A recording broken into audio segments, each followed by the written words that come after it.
Prince Sunny Rajput ये भी कहते हैं, प्रणाम अनंत श्री, अंधेरे को काली महाकाल के रूप में क्यों दर्शाया है। हर अपराध इसका सहारा लेकर होता है। अंधेरे के डर से ऊपर उठकर इसे आत्मसात कैसे किया जाए।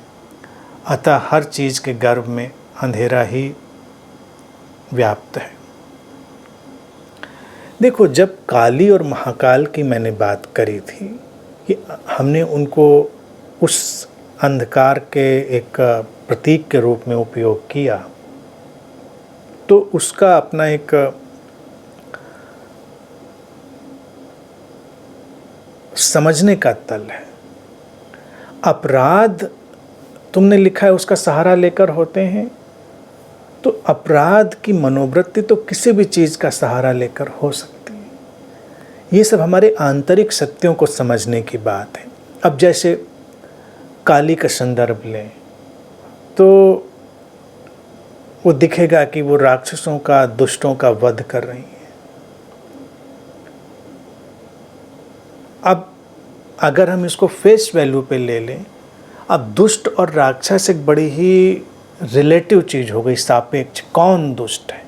हम कहेंगे कि जो व्यक्ति अचेतन है, जो व्यक्ति मूर्छित है, जो व्यक्ति धर्म के मार्ग पर नहीं है, वो दुष्ट है, राक्षस है। जो व्यक्ति किसी भी तरह के चैतन्य के विकास में बाधा डालता है, वो व्यक्ति राक्षस है। लेकिन ये सब हमारी डेफिनेशन है। कौन तय करेगा, कौन डिसाइड करेगा कि ये है? तो उसमें तो मारामारी होगी ही। अब जैसे मान लीजिए कोई मज़हब है, कोई किताब है, वो कहती जो इसको ऐसे नहीं मानता वो अधार्मिक है और उसको हम मार सकते हैं। तो फिर कोई दूसरी किताब, दूसरा मज़हब, दूसरा संप्रदाय कहेगा कि ये जो ऐसा है, ऐसा नहीं, हम उसका, ये सब चलता रहेगा। यही अंधेरा है। नासमझी ही सबसे बड़ा अंधेरा है। तो अगर एक महाकाल और महाकाली की जो अवधारणा है भारतीय दर्शन में, ये किन्हीं बाहर के राक्षसों, व्यक्तियों, उनके वध की बात नहीं है।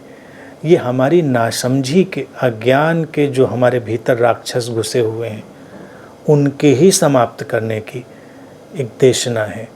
और नासमझी खत्म होती है, अज्ञानता खत्म होती है, तो अपराध फिर होता नहीं। अपराध क्यों कर होगा? सारे अपराध ही अज्ञानता और नासमझी में होते हैं।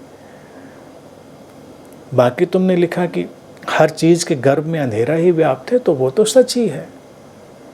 अंधेरा शाश्वत है, वो तो व्याप्ति है। अंधेरे से मैत्री का अभिप्राय यही होता है कि अपने मूल स्वरूप की ओर बढ़ने की तैयारी, अपने ओरिजिनल फेस, अपने जो मौलिकता है, जड़ें हमारी हैं होने की, उनकी तरफ बढ़ने की तैयारी, वो मैत्री का रास्ता है। उसके बीच में बहुत पड़ाव आएंगे।